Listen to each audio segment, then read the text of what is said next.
Vamos a anunciar ahora este desafío al ego. ¿Por qué?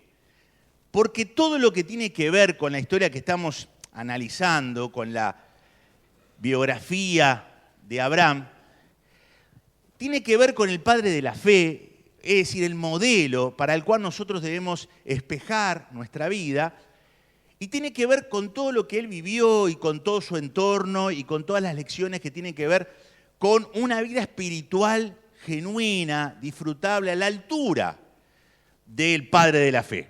¿Sí? Ahora, cuando hablamos del ego, el ego es lo que nosotros somos. Nacemos con un amor propio, natural. El ego está distorsionado por el pecado y busca su propio beneficio. ¿Sí? Cuando uno está con un bebé y el bebé llora, no porque tiene hambre, no porque tiene calor, no porque tiene frío, sino que llora porque a veces tiene caprichos. Es el ego que ya de chiquito se empieza a manifestar. Quiero atención. ¿Sí? Es esa percepción que yo tengo de mí mismo. El ego es lo que yo pienso de mí. ¿Sí? ¿Qué es lo que yo pienso de mí? ¿Cómo pienso de mí? Es esa imagen que construyo y la proyecto con un estilo de vida. Es decir, ¿cómo es tal persona? Así, así, así. Bueno, el ego tiene que ver con esa proyección de imagen. El ego busca alimentarse permanentemente de todas aquellas cosas que le dan reconocimiento. ¿Por qué? Porque el ego tiene la creencia falsa de que necesito el reconocimiento de los demás para validar mi persona. Yo soy si los demás me reconocen. Yo soy si logro. Yo soy si alcanzo. El ego tiene esa visión. ¿Sí? Por lo tanto, todo lo que hace en la construcción de su imagen es para cautivar a las personas que rodean la vida. ¿Sí? El ego es una ilusión en muchas oportunidades porque es imperfecto. Por lo tanto, lo que yo pienso de mí no es tan así. Hay personas que piensan de una manera negativa de sí mismos y no reconocen cosas que tienen, y eso es una percepción equivocada. El ego también distorsiona para ese lado y también distorsiona para el otro lado. En esta semana leí un pasaje que decía que debemos ser honestos con nosotros mismos. Decía San Pablo en Romanos 12. Honesto con uno mismo. Ni tirarme abajo, ni levantarme por ahí. Entonces, cuando hablamos de desafiar el ego, nos estamos refiriendo a justamente lo que vivió Abraham con Lot. ¿Sí? El pasaje de Génesis 14 nos habla de esto y dice, por ejemplo, leemos algunas cosas de ahí, que había 5 reyes que reunieron sus ejércitos en el valle de Sidín, que es donde está el Mar Muerto. Durante 12 años habían estado sometidos a rey Kedorlaomer, pero en el año 13º decidieron rebelarse contra ese rey. Por eso al año siguiente el rey Kedorlaomer y 4 reyes que lo apoyaron fueron, y acá el texto dice, derrotaron, todos los versículos dice esto. Y los reyes de Sodoma y Gomorra, al verse derrotados, intentaron huir junto con su ejército, pero cayeron en los pozos de alquitrán. Y acá aparece el sobrino de Abraham. Lot, sobrino de Abraham, vivía en Sodoma. También se lo llevaron junto con todo lo que tenía. Cuando Abraham escuchó eso, actuó para recuperar a su sobrino. Lot tenía un engranaje oxidado. Cuando un engranaje está oxidado en la función de una maquinaria, el sistema no actúa correctamente, porque no está en condiciones para moverse en función del sistema al cual representa. Entonces, el engranaje cuando está oxidado genera diferentes tipos de situaciones. ¿Cómo fue que se oxidó Lot? ¿Cómo fue que se degradó? ¿Cómo fue que perdió el norte, el rumbo? En primer lugar, Lot dio un paso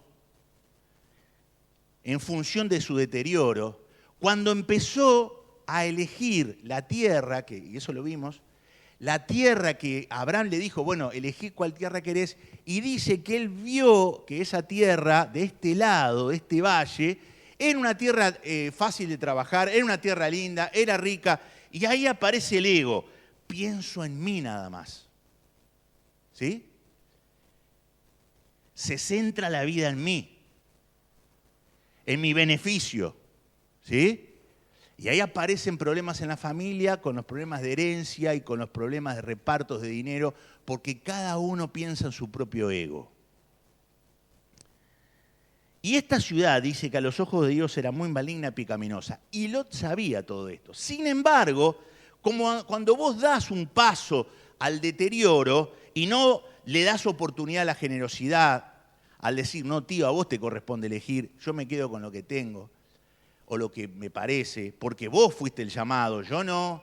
Vos fuiste el elegido, yo no fui. Por lo tanto, tío, lo que vos me des a mí, yo lo voy a aceptar. En lugar de ser generoso, elegir para ese lado, él eligió para el deterioro.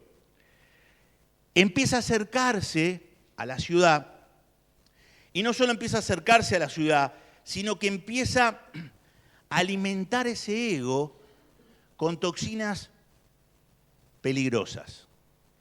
Tengo que tener esta posición para ser importante. Entonces, él quiso ser juez de la ciudad y lo logró, lo alcanzó. El ego de Lot estaba bien inflado. ¿Por qué? Porque construyó una imagen, porque quiso que el prestigio de la posición hablara bien de su persona, y toda la ciudad tenía a Lot como una persona importante. Sin embargo, acá vemos la historia. Fue cautivo y llevado y perdió todo de un plumazo. Pero vino uno de los que escaparon de esa guerra y anunciaron a Abraham lo que había sucedido. Y acá aparece otra persona que desafió su ego. Abraham. ¿Por qué desafió su ego Abraham? Porque Abraham, naturalmente, como todo ser humano, tendría que haber pensado así. Así que vos elegiste lo mejor, vos elegiste la mejor tierra, me dejaste esa otra tierra con piedra, y vos hiciste esto, vos hiciste lo otro, y ahora te pasa esto. Y hay una palabra que va a salir de mi boca, pero no salió. Entonces, arreglate. ¿Sí? Pero Abraham desafió su ego. Porque nosotros, los hijos de Dios, amamos a los demás a pesar de lo que hacen los demás. Cuando leía a Jesús el texto de Efesios 5, decía imitar a Dios. Y dije, ¿cómo hacemos nosotros? Estaba leyendo ese texto. Dice, tenemos que amar como Cristo amó. Y me quedé pensando, ¿cómo Cristo amó? Nunca dejó de amar a pesar de lo que los demás hacían. O le hacían. ¿Sí? Jesús siempre amó. Jamás debemos desviar el rumbo del amor como el elemento esencial en nuestra accionar cristiano. Desafiar al ego es no darle corte a esa vocecita que dice, mereces que no vayas a rescatar a Lot, que se arregle. La Biblia dice, cosechará lo que sembrá, porque usamos texto bíblico. Todo es verdad, pero el ego se desafió con el Evangelio. Entonces, ¿qué hace Abraham? Juntó a 318 hombres, dice el texto bíblico, que habían nacido en su casa. Esto es tremendo, esto es maravilloso. Esta gente había nacido en la casa de Abraham y eran esclavos por elección. Porque cuando habla de nacer en la casa se refiere a gente que decide vivir ahí. Quiere decir que la vida de Abraham era tan maravillosa y atractiva. Son ese tipo de personas que me encanta estar. ¿No tenés gente así? Me encanta hablar con fulano, porque es así, así, así. Cada vez que dejo de hablar con fulano, me voy animado, motivado. ¿Conoces ese tipo de gente? Bueno, Abraham era así. Entonces esta gente nació en la casa y dice, mira, nosotros queremos ser esclavos tuyos porque la verdad que nos encanta este lugar. Entonces, Pregunta que uno se hace si hay gente a mi alrededor que tiene el mismo deseo de compartir conmigo. Por mi vida, por lo que irradio. Entonces Abraham decide salvar a su sobrino que no lo merecía. ¿Cómo fue la historia entonces? Kedorlaomer, que había subyugado a esa gente durante 12 años, esa gente se rebela, entonces dice, no vamos a pagar más. Entonces él junta reyes importantes, 4, y va a atacar contra 5 reyes, y los gana y se lleva todo. Y le llega la noticia a Abraham, y Abraham comienza a actuar la misión de rescate. ¿Qué haría usted cuando tiene algún familiar o alguien que usted quiere que permanentemente lo desilusiona? Permanentemente falla, permanentemente gasta, no devuelve lo que usted le prestó. ¿Qué hace usted? El ego dice, hace esto, hace lo otro. Abraham dice, vamos a rescatar al sobrino. Y va, y hace toda una estrategia, dice el texto de Génesis, y los derrota a esos reyes. Y no solamente los derrota, sino que ellos se iban escapando con el botín y durante 80 kilómetros los persigue para rescatar ese botín y aniquilar a esos reyes. Simbólicamente hay algo que nosotros tenemos que prestar atención. Tenemos reyes en nuestra mente que atentan contra el progreso espiritual. Tenemos voces en nuestra mente que atentan contra lo que dice el Evangelio. La tendencia de nuestro ego es a desafiar cualquier cosa y a rechazar cualquier cosa que demande de mí sacrificio, entrega, tiempo, recursos. Y permanentemente el amor propio que todos tenemos y que Jesús dijo que eso está bien tenerlo, porque dijo, amen lo demás como ustedes se aman a ustedes mismos. Quiere decir que es natural amarse a uno mismo. El problema del ego es cuando el amor a mí mismo excluye al prójimo y a Dios de la escena. Dios pasa a ser el proveedor para los caprichos del ego y los demás un instrumento para conquistar mis propios objetivos. Así sucede.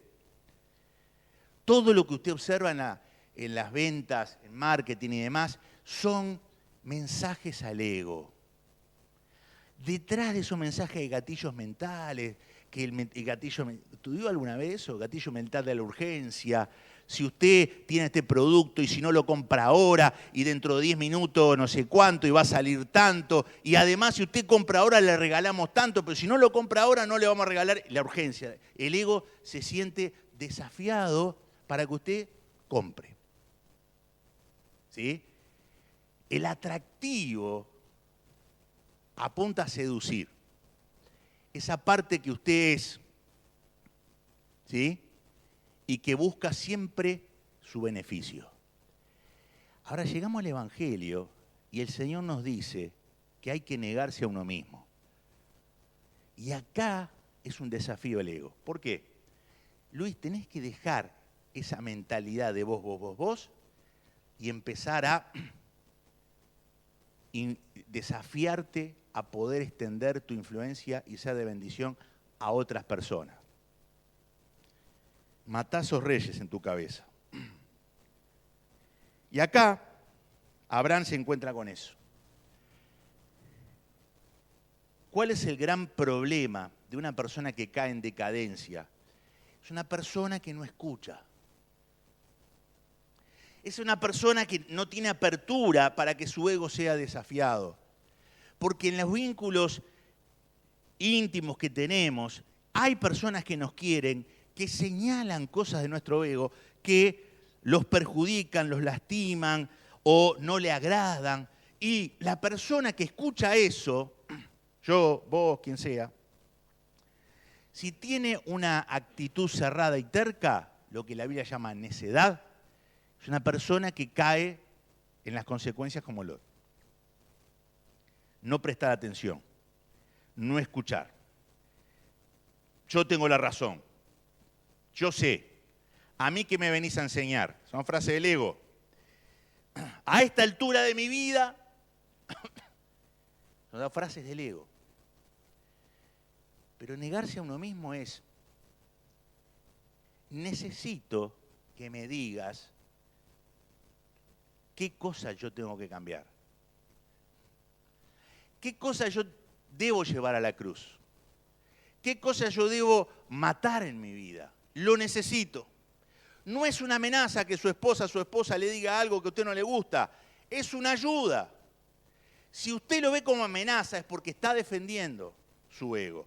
Si usted lo ve como ayuda es porque quiere desarrollarse y dejar de protegerse tanto y defenderse tanto, porque que le señalen un defecto no es grave para el Hijo de Dios, es un paso al aprendizaje.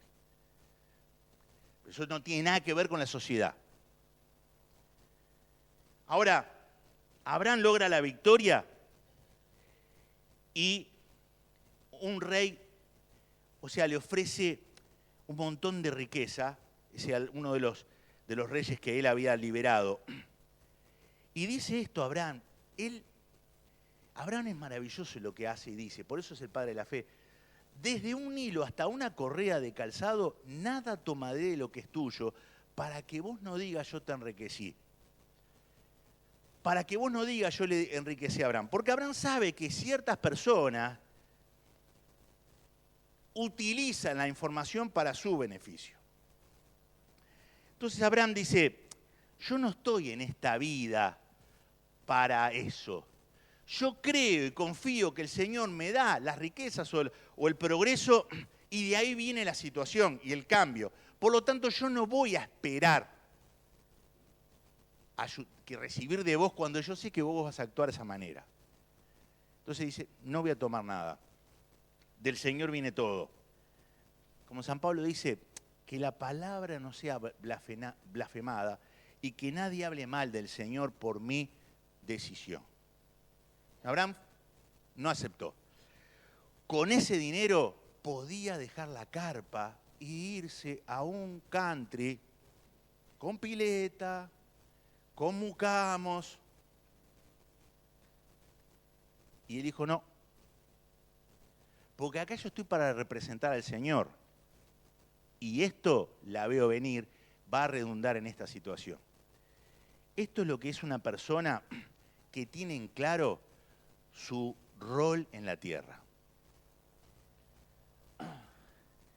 La magnanimidad, que es más difícil que el apellido del hermano, la magnanimidad es la grandeza de una persona que no busca exclusivamente su propio beneficio, sino que busca con su influencia lograr que otros salgan de lugares de escasez. Por lo tanto, no merece Lot, igual lo voy a rescatar. Este rey me quiere dar esto, no lo acepto, porque no tiene buenas intenciones. Yo le prometí al Señor, dice Abraham, el Dios santísimo, creador del cielo y de la tierra, que no me quedaría con nada de lo que es tuyo, ni siquiera con un cordón, una correa, una sandalia. Así no podrás decir, se hizo rico Abraham por mi influencia. Yo acepto solo la bendición de Dios. Yo acepto la premiación de Dios, no de los seres humanos. Usted va al mundo del espectáculo, de los cantantes, y ahí va a ver lo que significa ser un ego desviado. Los reclamos de esa gente que ha llegado al estrellato. Las demandas de esa gente para cantar en un lugar. Las palabras de recriminación de esa gente cuando un micrófono sale bien, o cuando el sonido no es el mejor, o cuando uno de los que están atrás, que está haciendo apoyo, no lo acompañó como esa voz que él tiene merece. ¿O no pasa eso? El espectáculo es el ego en el trono. Y acá estamos recibiendo nueva enseñanza que significa ser magnánimes. A mí no me interesa, dice Abraham, el posicionamiento de los hombres. Hay que decirlo, ¿eh? A mí me interesa representar a Dios. A mí me interesa que los cananeos que son paganos vean a un Dios diferente al Dios que ellos tienen. Porque el Dios de los cananeos eran dioses para dar alimento al ego de la gente, darle más cosecha, darle más progreso, darle más esto. Pero yo no estoy sirviendo a ese Dios, yo estoy sirviendo a un Dios que salva a la gente de la tendencia pecaminosa que tiene. Por lo tanto, lo que a mí me interesa es representar a Dios. El ego tiene que ir a la cruz. Y vamos a ver algunas lecciones ahí para terminar. Algunas formas que nosotros podemos tener para practicar ese desafío al ego. Lo primero que hay que hacer es tener un interés genuino en el bienestar de los demás. Interés genuino en el bienestar de los demás. Pablo dijo esto en Filipenses 2 cuando dijo, el sentir de Cristo era descender y hacerse más que un hombre esclavo y morir en lo peor de lo peor. Dios lo exalta para que nosotros seamos salvos. Y después dice, cada uno no piense solo en su propio beneficio, sino que piense en el bienestar de los demás. Primer desafío para desafiar al ego, empezá a pensar en el bienestar de los demás. Vos estás en un trabajo, ¿cómo yo puedo beneficiarme ayudando al otro y haciéndolo mejor? ¿Sí? Ayer hablaba con una persona de una congregación que le dije justamente eso. En muchos lugares religiosos están pensando en el reconocimiento personal. Y la gente se ofende si no lo reconoce. La gente se ofende si no le dan un lugar. La gente se ofende si no lo mencionan porque hizo algo. Te pido en el nombre del Señor, porque me están contando una situación, que vos alientes a esos jóvenes que están ahí. Porque vos sos el mayor. Da el ejemplo, alentando a los jovencitos que están haciendo la obra del ministerio en esa congregación. Busca eso. Segundo lugar, la abnegación. ¿Qué es la negación? Es, si yo en algo tengo que renunciar para que el otro sea beneficiado, no pierdo el humor por eso. Hay que tener el ego bien ubicado ahí. Y eso es lo que sintió Abraham. Si Lot se va a beneficiar porque eligió la mejor tierra, bueno, está bien, Dios me va a dar otro lugar. Yo no estoy para poner el acento en las cosas que me hacen mal. Yo estoy para pensar en cómo hacer el bien a la otra persona. Yo no miro las diferencias del trato del otro hacia mi trato. Él fue menos generoso, yo soy más generoso. No estoy para compararme a ver quién amó más. Estoy para amar a los demás.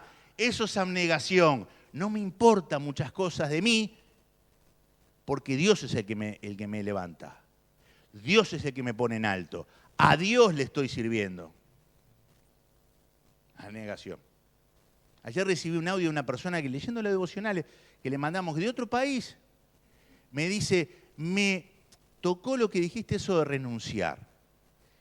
Y me contó un testimonio, ahí por WhatsApp, de que un tiempo atrás, en un reparto de herencia, tuvo que ser abnegada. Y era recontra injusto, pero tuvo que ser abnegada. Y ahí dice, yo renuncié a ese derecho y no alimenté mi ego porque sabía que la otra parte necesitaba más eso que yo. Y lo hice por amor a ese familiar. Y hoy tengo que decir, nada me faltó. Me mandó el audio. Digo, ¿te puedo pedir permiso para contarlo? Sí, una hija de Dios. Ahí está la encrucijada, Lot y Abraham. Y ella decidió por el camino de la fe.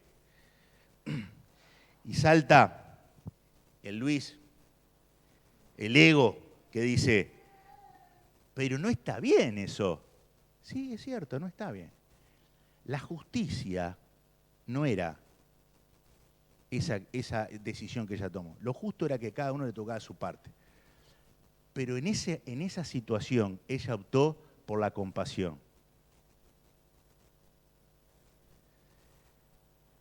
Esos pasos son ejemplos de seguir a Jesús. Porque Jesús fue así.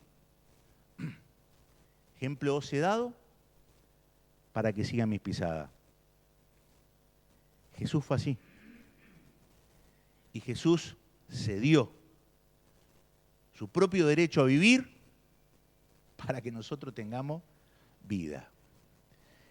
Entonces la pregunta está,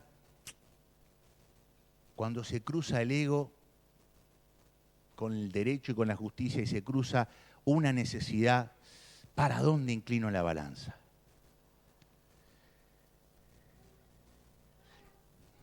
La ausencia de avaricia. Esta persona fue grande. ¿Por qué? Porque la ganancia más importante para Abraham no era tener una casa en un country, sino que era que Dios quedaba bien representado. Y agarrar ese dinero, porque Dios le mostró que si vos agarras esto, te van a después usar este argumento, porque van a usar esto para esto, van a usar esto para lo otro, y te van a decir tal cosa. Entonces Abraham dijo, no, la palabra que no sea blasfemada. Vamos a agarrar y yo voy a rechazar esto, porque nada me va a faltar. Por lo tanto, ser grande es poner la máxima ganancia por encima de las otras pequeñas ganancias. No estoy para acumular solo para mí, sino para pensar a quién represento. Los grandes no tienen esa tendencia narcisista de pensar solo en sí mismos. Los grandes ven al dinero como un medio, no como el fin de la cosa. Los grandes no buscan el aplauso como la meta final de sus realizaciones, sino que ven la opinión de las personas como una opinión menor a lo que Dios dice en su palabra. Si yo estoy siguiendo lo que el Señor dice en su palabra, la opinión de los demás es menor. Por lo tanto, Abraham le dijo esto al rey. Le dijo esto al rey. Ahora, yo recuerdo un pastor que trabajaba en una empresa, no era pastor en ese momento, y le habían ofrecido ser pastor acompañando a otro en una congregación. Y en esa empresa, justo, le van a ofrecer un puesto que iba a ganar mucho dinero. Y él estaba aceptando el llamado del Señor. Entonces ahí lo citan y dice, bueno, le queremos decir una gran noticia para usted, que usted va a cobrar tanto, tanto, tanto. Era mucha plata. Y dice, pero yo hablé con mi esposa y no, yo voy a tomar otro. ¿Qué, vas a trabajar en la otra empresa, la competencia? ¿Te pagamos más? No, tomé otra decisión. ¿Y por dónde viene la decisión? Te damos un auto. Y el pastor cada vez se iba achicando más, porque era mucho lo que iba a recibir. Y le cuenta a este hombre por qué dijo que no. Y el hombre se le rió literalmente a carcajadas. Yo salí de esa entrevista habiendo renunciado, caminando por la calle diciendo, ¿por qué yo no tengo derecho a esto? ¿Por qué yo no puedo progresar? Y yo creo en vos, Señor, y yo voy a servirte. ¿Por qué yo no puedo? Y se venía recriminando, era la voz del ego que le venía diciendo, hasta que este hombre le vino un pensamiento a la mente que estás acá porque yo te di la vida. Estás acá porque tengo un propósito para vos. Estás acá para representarme a mí. Y según mi plan, vos estás diseñado para apoyar a la gente en ese sector. Nada te va a faltar. ¿Para qué estás acá? ¿Cuál es el propósito? El hombre se fue contento, le cuenta a la esposa, todos esos pensamientos en la cabeza, le cuenta a la esposa y dice, yo estaba orando, le dice la esposa, para que no caigas en tentación. Porque como vino el rey de Sodoma, mirá que te vamos a pagar esto, mirá que te vamos a dar lo otro. Yo estoy acá para algo más grande que esto. Y vos estás acá para algo más grande. Y en último lugar, la mansedumbre. ¿Cómo puedo desafiar mi ego? El ego se aferra a su propia mirada de las cosas y resiste la opinión del otro en una discusión, en una relación, en un trato. El manso no ve como una amenaza la opinión de otra persona, sino como una posibilidad de ver la situación desde el otro ángulo que no está mirando en ese momento. El ego quiere control y el Hijo de Dios quiere ser grande, que es entregar el control a Dios. ¿Nosotros no cantamos eso? Amén. El grande es aquel que pone al Señor en el centro de la acción. Este es el secreto de la vida de Abraham. ¿Por qué Abraham fue el padre de la fe? Porque desafió su ego. Y no aceptó cosas menores que ofrece este sistema. Él se conformó con el llamado del Señor. Él siguió al Señor. Él salió sin saber a dónde iba. Él tomó decisión de escuchar la voz de Dios y tomarla como la opinión sobre las demás opiniones. Él preguntaba al Señor antes de hacer algo. Y Abraham supo decir no a cosas legítimas por decir sí a dejar a Dios bien parado en la región donde se moviera. Y así nos dice a nosotros, así como yo llamé a Abraham hijo de Dios, amigo de Dios, él es mi amigo, yo quiero llamarte a vos. Si vos ponés en privilegio y me das el privilegio de ser el centro de tu vida va a ser plena. Y me encantaría, dice el Señor, que vos seas mi amigo, donde vos sigas lo que yo te estoy diciendo y confías en mí. Acá está el desafío, hermanos. Liberémonos de esas creencias egoístas que piensan solo en nuestro propio bienestar. Creencias que a veces aparecen en los ambientes religiosos. Creencias que a veces aparecen en el matrimonio. Creencias que aparecen en el trabajo, donde hay pujas de egos por alcanzar la mejor posición. Donde no hay valores que respetar con tal de yo estar arriba. Ese sistema mundo ha sido crucificado. Y ya nosotros no nos amoldamos a ese sistema. Nosotros tenemos otro sistema y otra valoración. Empecemos a ver los vínculos como oportunidades para poder dejar al Señor bien parado y dar un buen testimonio con acciones concretas que aunque pierda algo, gane lo mejor. ¿Quién dice amén? Eso es lo que se llama magnanimidad. Por lo tanto, la decisión de mi cristianismo está en mí. ¿Qué clase de cristiano voy a ser? ¿Dónde va a estar Jesús en mis proyectos? ¿Dónde va a estar Jesús en mi familia? ¿Dónde va a estar Jesús en los negocios? ¿Dónde va a estar Jesús cuando tengo que responder frente a una situación? La decisión está en mí y en vos. Por lo tanto, el ego vaya a la cruz. con Cristo estoy juntamente crucificado. Yo no vivo más con los patrones egoístas del pasado, ahora vivo bajo la vida de resurrección. Cristo es el que vive en mí. Amén.